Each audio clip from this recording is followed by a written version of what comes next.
ಭಟ್ಕಳದಲ್ಲಿ ಆಡಳಿತಾರೂಢ ಕಾಂಗ್ರೆಸ್ ಪಕ್ಷದ ಇಬ್ಬರು ಶಾಸಕರು ತೀವ್ರ ವಿಚಾರಣೆಯನ್ನು ನಡೆಸ್ತಾ ಇದ್ದಾರೆ ಜಾರಿ ನಿರ್ದೇಶನಾಲಯದ ಅಧಿಕಾರಿಗಳು.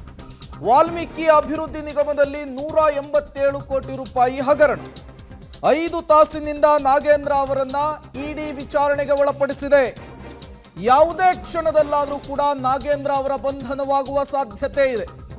ಮೊಬೈಲ್ ಅನ್ನು ವಶಕ್ಕೆ ಪಡೆದು ಇಡಿ ಅಧಿಕಾರಿಗಳು ತೀವ್ರ ತಪಾಸಣೆಯನ್ನು ಮಾಡ್ತಾ ಇದ್ದಾರೆ. ಹಣ ವರ್ಗಾವಣೆಯ ಬಗ್ಗೆ ಮಾಹಿತಿಯನ್ನು ಪಡಿತಾ ಇದ್ದಾರೆ ಇಡಿ ಅಧಿಕಾರಿಗಳು. ಬೆಳ್ಳಂಬೆಳಗ್ಗೆ ದದ್ದಲ್ ನಾಗೇಂದ್ರ ಸೇರಿ ಅವರ ನಿವಾಸ ಮತ್ತು 17 ಕಡೆಗಳಲ್ಲಿ ರೇಡನ್ನು ಮಾಡಲಾಗಿತ್ತು.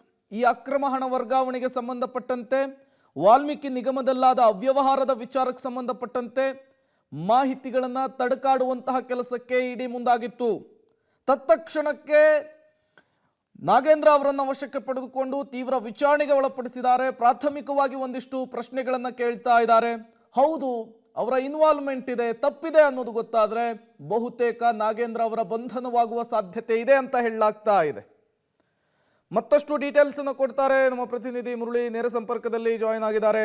ಮುರಳಿ, ಇಡಿ ವಶದಲ್ಲಿ ಈಗ ನಾಗೇಂದ್ರ ಇದ್ದಾರೆ, ವಿಚಾರಣೆಯನ್ನ ಫೇಸ್ ಮಾಡ್ತಾ ಇದ್ದಾರೆ. ಈ ರೀತಿಯ ಪ್ರಕರಣದಲ್ಲಿ ವಿಚಾರಣೆಗೊಳಪಡಿಸಿದವರ ಬಂಧನ ಎಷ್ಟರ ಮಟ್ಟಿಗೆ ಸಾಧ್ಯತೆ ಇರುತ್ತೆ ಅಂತ ಹೇಳಿ? ಖಂಡಿತವಾಗಿಯೂ ಪ್ರೇಮ್, ಯಾಕೆಂದ್ರೆ ಈ ಪ್ರಕರಣಕ್ಕೆ ಸಂಬಂಧಪಟ್ಟಂತೆ ಈಗಾಗಲೇ SIT ಅಧಿಕಾರಿಗಳು ನಾಗೇಂದ್ರ ಅವರ ವಿಚಾರಣೆಗೊಳಪಡಿಸಿರುವಂಥದ್ದು. ಆದರೆ ನಿನ್ನೆ ನಡೆದಂಥ ವಿಚಾರಣೆಯಲ್ಲಿ ಯಾವುದೇ ರೀತಿಯ ಸ್ಪಷ್ಟವಾದ ಮಾಹಿತಿಗಳನ್ನು ನಾಗೇಂದ್ರ ಅವರು ಕೊಟ್ಟಿರಲಿಲ್ಲ.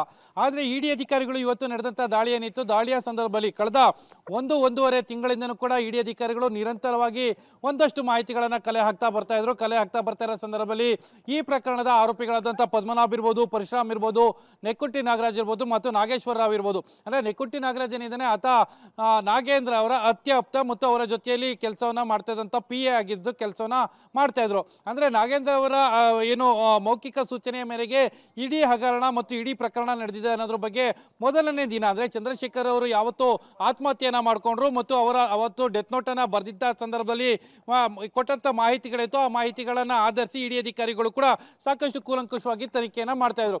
ತನಿಖೆಯನ್ನ ಮಾಡೋದ್ರ ಜೊತೆಗೆ ಒಂದಷ್ಟು ಬ್ಯಾಂಕ್ನ ಅಕೌಂಟ್ನ ಡೀಟೇಲ್ಸ್ಗಳಿರ್ಬೋದು, 193 ಬ್ಯಾಂಕ್ಗಳಿಗೆ ಇವರು ಹಣವನ್ನ ಟ್ರಾನ್ಸಾಕ್ಟ್ ಅನ್ನ ಮಾಡಿದ್ರು ಮತ್ತು ಪರ್ಸೆಂಟೇಜ್ ಲೆಕ್ಕದಲ್ಲಿ ಹಣವನ್ನ ಡ್ರಾ ಮಾಡ್ಕೊಳ್ತಾ ಇದ್ರು. ಇದೆಲ್ಲದ್ರ ಬಗ್ಗೆನೂ ಕೂಡ ಮಾಹಿತಿಗಳು ಸಿಕ್ಕಿರುವಂಥದ್ದು.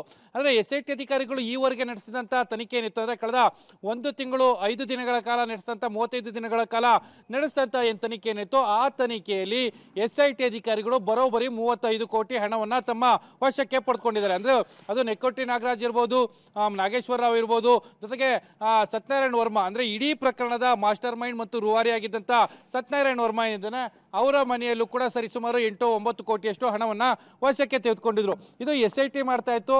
ಆ ಬಗ್ಗೆ ಸಂಪೂರ್ಣವಾಗಿ ಇಡಿ ಅಧಿಕಾರಿಗಳು ಕೂಲಂಕುಷವಾಗಿ ಮಾಹಿತಿಗಳನ್ನ ಕಲೆ ಹಾಕೊಳ್ತಾ ಬಂದ್ರು. ಕೂಲಂಕುಷವಾಗಿ ಮಾಹಿತಿಯನ್ನ ಕಲೆ ಹಾಕೊಂಡು ಬಂದು ಈಗ ದಾಳಿಯನ್ನ ನಡೆಸಿರುವಂಥದ್ದು. ದಾಳಿಯನ್ನ ನಡೆಸಿ ನಾಗೇಂದ್ರ ಅವರನ್ನ ತಮ್ಮ ವಶಕ್ಕೆ ಪಡೆದುಕೊಂಡಿದ್ದಾರೆ. ವಶಕ್ಕೆ ಪಡೆದುಕೊಂಡು ಮಾಹಿತಿಗಳನ್ನ ಕೂಡ ಕಲೆ ಹಾಕೊಳ್ತಾ ಇದ್ದಾರೆ.